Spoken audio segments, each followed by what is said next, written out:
What's up, Internet? Nerd Alert back here. I'm Brandon. Jimmy. That's so Kyle. I was waiting for And I- James. I expected James to go before me. I Sorry. did too, really, James. Yeah, James. I'm still Kyle. It's not like this is our first time, man. Hey, Come I'm on. letting all the old people go first. Oh boy. Yeah. Well, first thing that we're getting into this week is probably like the biggest news we've had in a while from Marvel Studios. They released a sizzle reel of all the things upcoming in the next year, and it's got everyone excited, few people confused. James is a little worried, but we got some stuff to talk about. The first thing I would love to jump into is Daredevil Reborn. Hells yeah. It's not even the name of it. Daredevil Born Again. Daredevil. Again. Daredevil was reborn, meaning he was born again. Daredevil Born Again. Either way, fuck that up from the jump. Love being me. Love who I am. But this is Mon probably, Mothma is awesome, dude. dude, Mom Mothma, the Rainicorn. Like, let me tell you, I just the list is endless. No, this is something I think we've all been kind of stoked for because that was the hands down best of the Netflix series. And when we found out Charlie Cox was returning, it was awesome. There was a little confusion for the at the beginning of all this, but it turns out almost everybody is coming back for this. And we see in the sizzle reel, it almost looks like, it looks like it's in continuity because the Kingpin and Matt Murdock are having a conversation, and Kingpin refers to Daredevil in front of him, like as his alternate persona. So that's interesting to me, first off, especially because he's trying to run for the mayor of New York City. But you get to see John Barenthal. We know Foggy and Karen are back. But so far, that footage has me pumped. That's what I'm excited about when Hawkeye came out, the TV show, and we brought Kingpin back as the Kingpin we knew. And it was like, oh my gosh, are they going to do it? Are they going to bring back these Netflix things? And then it slowly came out that that's what was happening. And I know we had that little hiccup where they were going to do it without Karen Page and Foggy Nelson that we knew. But then powers that be decided, no, let's just continue it. It's like, yes, that's awesome. So when he showed up in No Way Home and She-Hulk, the Daredevil, it's like, oh, I'm getting my Daredevil fix. I love it. How did you do that? I'm just a really good lawyer. Exactly. Oh, and that scene right there, you've got Kamala Khan's parents. So we're kind of expanding the street level side of things. So I don't know. It has me super stoked. With that all being said, do you think that the reshoots that they did were worth every second on that? Or do you think that this is going to be a kind of restructured version of what they were originally going to do? Jimmy and I talked about this last week, but like I'm not against reshoots. Like if you're reshooting, it means something didn't work and you're now trying to make it better. Yeah, I think we talked about a Brave New World last week, and it was like people assume that because there were reshoots, it's going to be a bad movie. And I keep pointing at Rogue One. I'm like, Rogue One had huge reshoots because the ending just was not working. And then the final product we saw was well worth it. So to me, when the studios go out and be like, oof, we need to fix this ending, it's showing they're invested and they want to put more money. I mean, good luck asking a studio for money. So when they say, hey, let's put some more money into this and make it better, that's a good thing. So I don't know why there's this negative connotation to reshoots.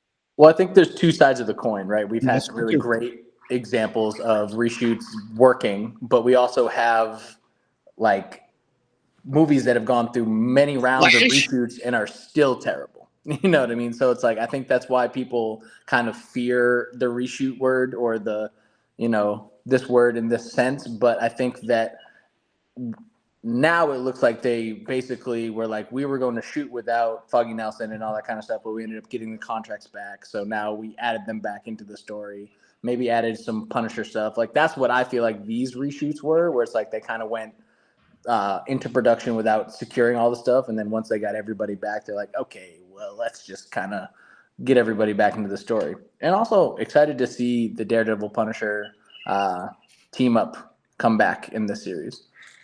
Yeah, those three with John Barenthal, Charlie Cox, and Kingpin. I can't think of his name.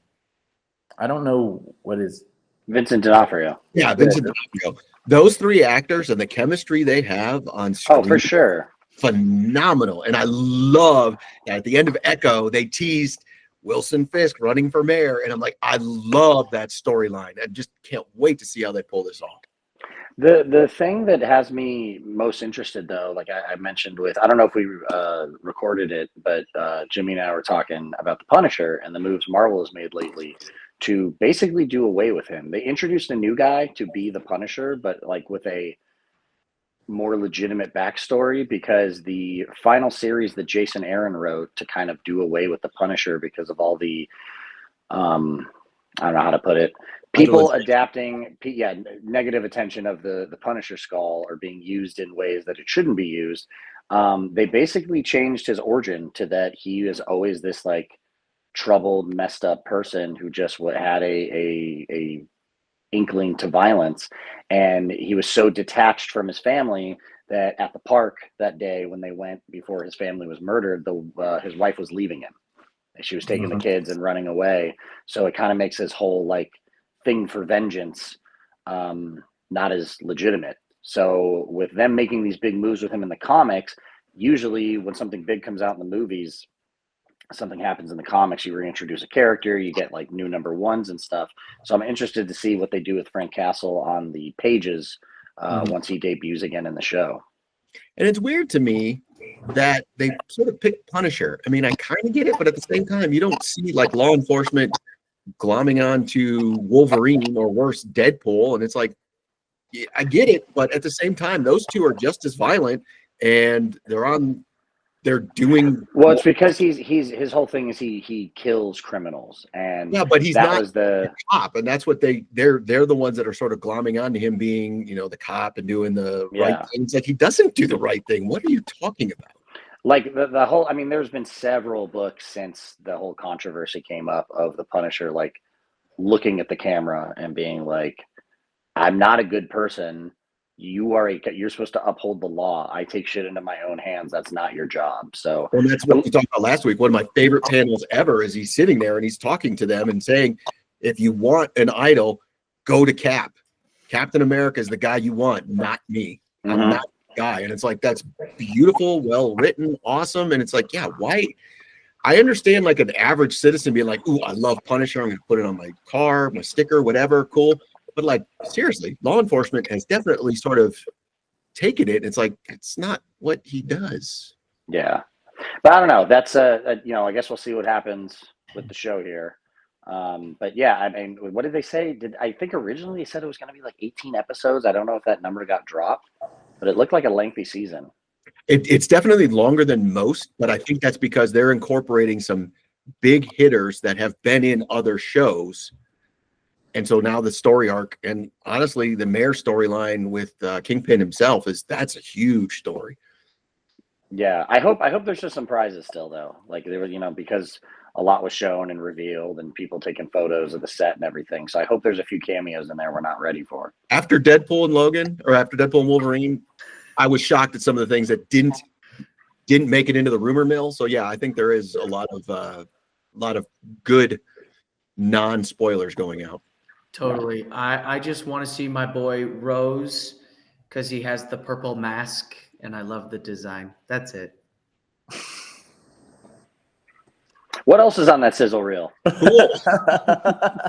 So one of the most exciting things for me, at least, is this new cel-shaded Spider-Man called Your Friendly Neighborhood Spider-Man. And we only got like a quick glimpse of it, but it looks like they're gonna do a really like solid cel-shaded, like looking like off the comic book pages version of Spider-Man for Disney Plus. So I think that's quite interesting, and I'm excited to see how it plays out. And I think it's the perfect in between now and the next Tom Holland Spider-Man. And it's going to be that we've talked about Spider-Man and his storylines in the comic books and being like, I don't know if I can take. They just do him bad. But when it comes to animated versions or any other version, basically other than comic books, I'm excited for Spider-Man storylines. Even going back to the '90s or the Doogie Howsen version that was on MTV. I don't know why in the Doogie Howsen version. Oh yeah, man, it was good stuff. But in the animated versions, it's like they can tell stories where Spider-Man's not just, or Peter Parker's not just always downtrodden and getting the shit beat out of him. Right. In the animated, they're like, no, dude, we're gonna have good things happen to this kid. Well, I think Drake Bell's version of the animated Spider-Man is probably one of my favorites personally, just because I think that story tells a lot of good team-up stories, and I'm a sucker for team-ups. But Kyle, I am telling you right now, though, please watch Sensational Spider-Man. It is the best animated Spider-Man that has ever come out, and I want people in the comments to back us up. I think you mean Spectacular. Spectacular Spider-Man. Man, I'm fucking. I will say. I saw Sensational, spectacular, amazing, friendly season of neighborhood. Mon Whatever. Well, it's getting cold in Vegas. Mon Mothra is upon us. I just saw Brandon's life flash before his eyes as Kyle was like, "Hey, listen, this Spider-Man." As often as I fuck up, I'm used to it. It's fine. No, but no, honestly, Spectacular Spider-Man was so good. But yeah, it's cool to know at least you're going to get a version of Spider-Man that isn't just like, let's just shit on Peter Parker for yeah. 30 Watch episodes. it. This is the one opening episode. Aunt May opens the door. Damn it! What the hell? Surprise! It's now a horror mystery. Yeah. But it is out of continuity. One more day. Side note, hold on real quick. Of this show, they do have Charlie Cox cast as Daredevil in I saw that. Nice. So I don't know if they're gonna pull in like MCU and like kind of, you know. The only reason I don't think it's going to be connected is they did show him in a Future Foundation costume. So I think this is going to be out of continuity. But this is something I've been saying forever. Marvel needs to do more animation. We need to do more disconnected animation. I mean, the budget's got to be way less than live action, and there's so much more you can do with it. Well, you said you need to do good and disconnected, because remember way back when they were just starting, they were trying to tie it into the TV shows, and it's like we're holding up production on certain things so that it would go with like the release of Thor 2. Like that did not work. So please, disconnected.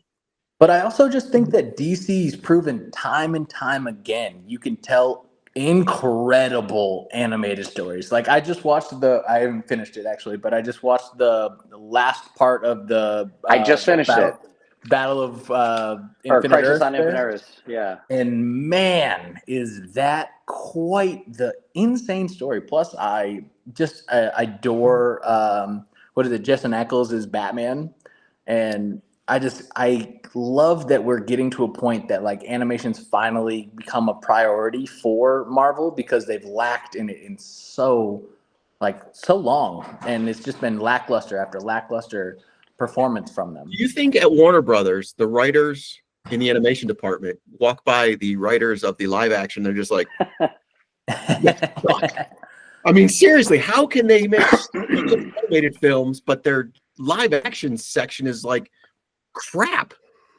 I mean, just think they're in different buildings. Yeah, they separate them on purpose. New York and LA. It does mark the final performance of Kevin Conroy and Mark Hamill as Batman and the Joker, because I do believe since this, Mark Hamill has come out and said, like, my Batman's gone, so, you know. As long as Kevin's not. Yeah, so. No more Jonkler. No. Who invited this kid? I think you did. I think you did, because you met him. Not bad. Yeah. My proxy of being my father, I think you kind of invited me. Well, the next big one is Ironheart. Yes. That's going to be the TV show that it seems fully completed by now. I thought, but I guess delays or something. But we're finally getting that, and that's supposed to be when we finally get Mephisto. That's been rumored, and I'm excited to see the Hood. Wait. We're getting Mephisto and Ironheart. Correct. How are those connected? Don't worry about it. I think they're doing like a technology versus magic thing, because the Hood is going to be the villain. Parker James, they're both Marvel. I never would have guessed. Man, I'm excited to see Mephisto, but I swear to God, if they go one day more, I'm gonna kill the entire One more day. writer Boy, room. we're all fucked up Excuse today, man. me. We get another hour of sleep, and we're like, oh, I don't know what's going on. Sorry. The theater brain made me Les Mis for a minute. What if they go one more day? I'm gonna kill every writer in that. I don't think we're. No. I can't imagine. But If it's live action, that's probably what's going to happen to Peter. Yep. I do think that Ironheart is going to be the unsung hero of the MCU next year, though, because I think people are counting it out already. And I think that it's going to be one of the best series that Disney Plus has done. Because it looks great. They've held it so close to their chest, too. Like, they haven't Ironheart. really shown anything of it. Well, what's nice is I just saw the numbers on Agatha, and that shot through the roof with viewership. So I'm really hoping that this whole, female-led whatevers can't be successful, so I'm not even going to watch. And it's like, well, obviously it was, and I still go back to the Marvels. May not be the best movie ever made, but it was highly entertaining, and it was good stuff. So let's give it a chance. Let's not just judge it and kick to the curb. And plus, she was great in Wakanda Forever, too. Like, I don't know. I've argued with a few people about this recently. So. Number two? I feel that I think there's definitely so many people were getting pissy about whatever is going on with the MCU.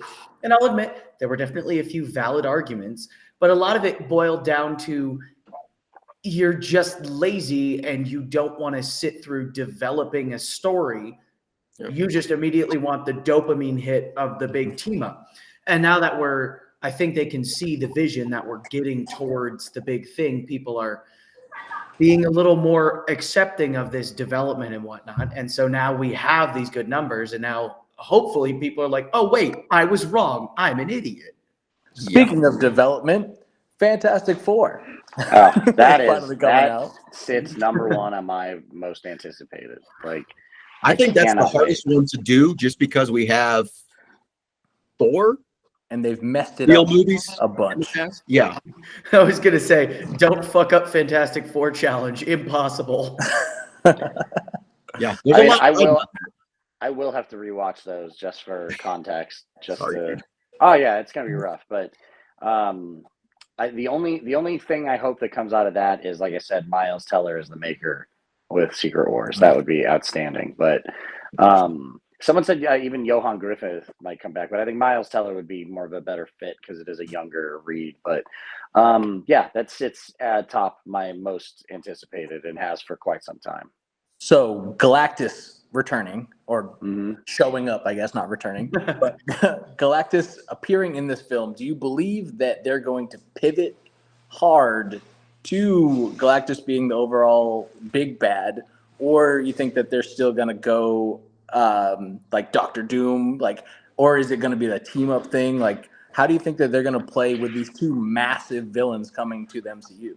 I think we're still dealing with Doom for sure. But I mean, it's not to say like Galactus isn't involved in some way. I mean, in Secret Wars, when you're on Doom World, I believe Galactus is like the watcher of his tower or something. I got to reread Secret Wars, but he also, reshapes Galactus into somebody that serves him. So that's possibly what we might be seeing. Oh, interesting. Okay. I'm like looking for it if I can see it on my shelf to grab. But yeah, I mean, that's what he uses him for that as well. So I don't know. We'll see. But I mean, that's a huge step I think we're going to be taking with everything with the Fantastic Four. So I am most excited for that. With more grounded stories being coming this phase of movies, how do you guys feel like the new Captain America is going to stack up in the mix of all of this? I'm here for it. I feel like, though, it's almost like we are Harrison Ford, Thunderbolt in this one, in that it's like, you're not Captain America. You're not Steve. And I feel like that's going to be the response a lot. It's like, that's not my Captain America, so I don't care. Right. And I don't know if that's true or not. I just get that sense. I just feel like the bar with the Captain America movies is so high. Like, honestly, if there's one franchise that Marvel's gotten right, like 100% of the time, I feel like it's the Captain America movies. and for them to like really like switch the chemistry with this one and like put a lot on Anthony Mackie's plate for this, I just don't know how we're gonna do. And it seems like they're trying to cover up things with Red Hulk, and I don't know, guys. I'm worried about it.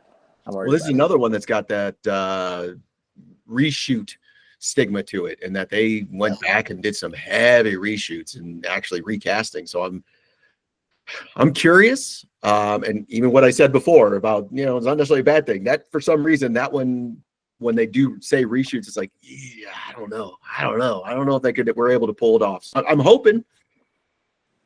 I mean, I think Anthony Mackie's a great actor, but I have a sneaking suspicion that Secret Wars is going to do like a soft little reset, because having Iron Man dead, having Captain America dead, or old, and a new Captain America taking his place, like these are properties that you now have installed in Disney parks across the planet. Like, there's a Tony Stark, Robert Downey Jr. appearance ride in Hong Kong Disney that like you're gonna have to reintroduce an Tony Stark as Iron Man at some point. So I'm not sure. This may be the only Anthony Mackie movie. Maybe they do a soft reset, and you have two Captain Americas running around. I'm unsure, but I assume they're leading towards something like that, because this whole like I almost think like Marvel's going to move into like a James Bond franchise type of move, where you'll establish multiple things that are all going on at once, and you'll have like someone play Captain America for 4 movies, and then a new Captain America for 4 movies, and so on and so forth. So in that same vein, I have heard a theory of the old guard of Avengers basically being the new villains of the next phases, like bringing in like Hydra Cap instead of like bringing Chris Evans back as Captain America, but with this whole Doctor Doom thing with Robert Downey Jr. returning, there's a theory of like it's just going to be like Doctor Doom's conscious inside Iron Man's corpse or whatever, like, and it's going to be like these type of villain stuff. So there's like theories that I've heard in that vein where it's like they're going to take their old guard and basically make them the big bads of this universe, which I think is interesting, but I don't know if it's the best way to go. I don't know if Brandon's aware, but when Kyle was saying that, he's like, I don't even know if you knew you did that. It's like, this is funny. I really am having such a hard time with people having a hard time with like, how is Iron Man become Doctor Doom? And I'm like, he doesn't. It's different. You watch the Clumps, and you understand that it's Eddie Murphy playing 6 different people. You're not like, why are they all Eddie Murphy? Like, it's an actor playing a new fucking role. Somebody bringing up the Clumps as an example, except for Nerd Alert. You got it here, folks.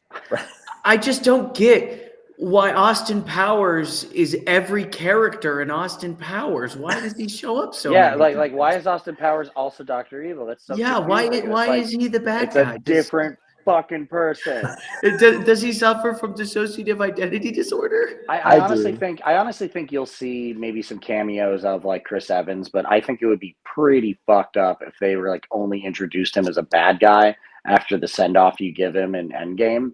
Like, right. I mean, Deadpool's different because he is playing a different. But see, no one's been confused about that. No one has been confused about that. Nobody has been confused about that. Well, they didn't come out and make an announcement that Chris Evans is back.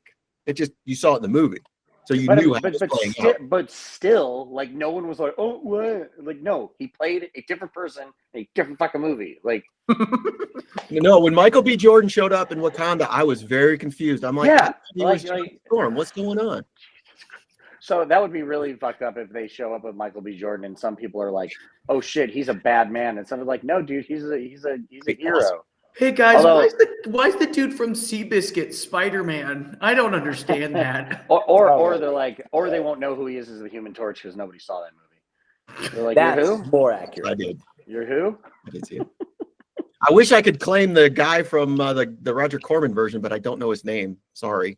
Actually, that would be the best cameo. Nobody's seen that one. That would be the best cameo. Yep. So moving forward here, we got 4 more in the chamber.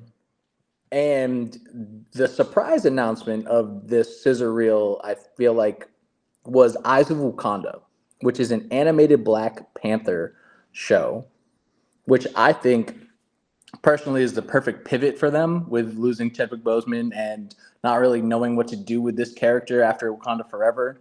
It's a way to continue, giving us more Black Panther while they figure out and give us time to breathe and mourn the loss of Chadwick Boseman to reintroduce him or to reintroduce the new Panther later on the line.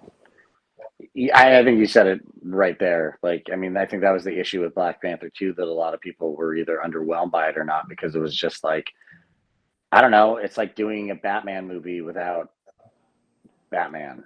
Like you introduce Surrey, but it's still like we just got so little of him. I think everyone was just like, oh man, like this is. Well, and you could tell that the others, like Winston Duke, Angela Bassett, were asked to heavy lift more to try and make it more gravitas because they lost Chadwick. But at the same time, it's still a pretty good movie considering that it really doesn't have Black Panther. And that ending, every time, if you do not get a little tear in your eye, Oh, you have no, for sure. no soul. For sure. Like, and I was like, even the final fight with Namor, like that was great. But it just, I think everyone was so like, I will never not say you should have just recast. I think Chadwick Boseman's great, but I mean, I even think he would have been like, yeah, like it's cool to have that hero for people who need that hero, and to just get rid of it entirely, I thought was just a misstep. Yeah. And I think there's ways where you could have even gone like to bring Michael B. Jordan a bit more into the fold of it, and then you could have like potentially done the anti-hero kind of thing to make it a little bit softer, in my humble opinion. But I know that they kind of killed him off at the end of that movie. But I guarantee you, when everything happened, they were like, "Fuck." Like, shit, I can't believe we should have had a scene where they're like, and we're keeping him alive. Like he's, I know he tried to kill himself, but we were like, not today, guy. Well, Brandon, like we talked about Halloween Resurrection, there are ways. There are ways. There are ways. I'll go get the Ouija board. Thank you, James. All right, next on our list is this was a bit of a surprise to me because I knew that they did the What If episode of Marvel Zombies, but to do a full spin-off series, I was not expecting, and I just don't know if I missed that or if, I don't know, it was a surprise for me. I wasn't expecting them to do a full series. Yeah, I mean, it was a super popular comic when it was coming out. Like, I want to say the first two series of those were good, and then they kind of fell off, which is also made it fun because it's almost like, as zombie movies become like B movies and C movies, the series, like we had like Marvel Zombies 5, and it was so far removed from what the original ones were. But I don't know, it'll be something spooky to watch, and gives us a bigger world into the what if stuff, which is what I think they're going to be moving towards, is we're just going to have all these different existing universes. Okay, do you think What If is going to be kind of like what was it, that Action League Now or the Kablam? Do you think it'll be like Kablam, where they introduce a show on these, like in the What If, and if it does well in What If, they'll make it a full show kind of thing? It's not a bad idea. I mean, if there's enough, want behind something, that's actually a really cool way to shoot some pilots. Yeah, that's what I was saying. With X-Men and the original 2 seasons of What If, I think they're seeing some success with it. So they're like, before, when the edict came down, we need more Marvel product, and they went live action, and it kind of watered down what we wanted. But I think with animation, you don't necessarily get that, so you can have more and still be quality. Mm-hmm. And I think too with this, I mean, you tying in the next season of What If to the conversation, because that was another one that came up in the sizzle reel, is they do have Mahershala Ali playing Blade, but he is Moon Knight in whatever timeline they're showing. So but I mean, at least he's working. He's done Marvel, so like it gives you a better hope that he's not done with the Blade movie. Right. It'd be really weird to do one episode of an animated series and then never do anything again. That'd be super weird. What if you already did it and then they announced, you know what, Blade's not on our slate anymore for a while? And he's like, fuck. You mother. Blade is now Moon Knight. Oscar Isaac is now Blade. Don't ask how that works. And the next one on our list here is arguably what I do think will be another one of those unsung hero films is Thunderbolts.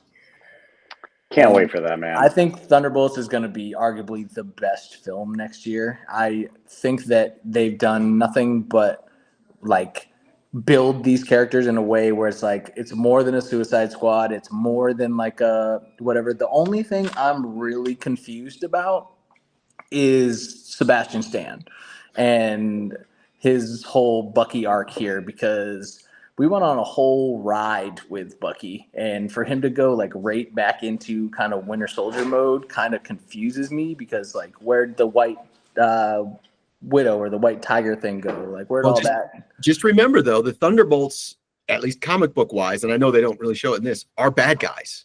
So the original iteration, yeah. Yes. Is he being the good guy trying to stop what is perceived to be bad guys? Because obviously we already know from this jump that these are not exactly heroes in the other stories that have been told, whereas in the comic book they didn't give that away right away. So is he trying to stop what he perceived or what the American government perceives as bad guys? So he is a good guy. Mm-hmm. But at that point, I was bummed to see him so heavily in this movie, meaning he's probably not as much in A Brave New World. And I thought the relationship between Anthony Mackie and Winter Soldier was really tight in their TV series. And I thought they had a good chemistry going, and I wanted to see more of that. So I'm hoping he's in both. But to me, as he's in this one so much, I'm not sure he is. They just didn't have to reshoot anything with him in Brave New World. We're just going to play. Yeah, he was one and done. Exactly. Andre Tate. Yeah. If I may jump in here with Bucky, I don't know enough about the Thunderbolts to say anything of consequence. I don't know. That's just my way of saying this disclaimer. I appreciate that. It looks like to me that they're being hired by Lorraine from Seinfeld. Yes, Lorraine from Seinfeld. That would be. Wow. Elaine, excuse me. Lane. Guys, we are fucking. But we should do like a high five, everyone. Yeah, That is exactly. good. But I honestly think Bucky. We're the Thunderbolts, or maybe we're the Suicide Squad. That's We're probably the same. But squad. if we go outside, we explode. It looks to me like Bucky's going to be the babysitter, and that he's basically the one who has to keep them in check. So while they're all being the idiots, like blowing shit up and being dangerous, he's like, guys, no, that's not. Stop doing that. And so you now like in the trailer, and I don't know if this is how it actually plays out, but when they all look back, it's like, oh, it's Bucky. And then all of a sudden you see the rocket launcher hit the car, and you're like, okay, I guess they misperceived what Bucky was going to be doing. Yeah. That too. And so the also, Thunderbolt. Oh, you're saying? Oh, I'm gonna go in a different direction, not like too far, but I want to ask about Sentry. So if you have more to add to this part, go for it.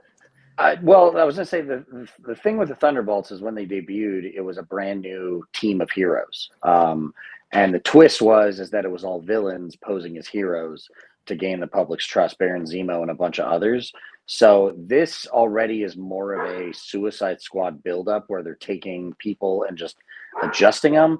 But at the end of Secret Invasion, Norman Osborn is in charge of the Thunderbolts at the time, and wait, other Secret Invasion. Like, when is Norman in the MCU? No, not yet. But in the comic book Secret Invasion, it ends with Norman taking the kill shot on the Skrull Queen, and they basically give him Shield. He turns it into Hammer, and he debuts his Avengers, which is the Thunderbolts.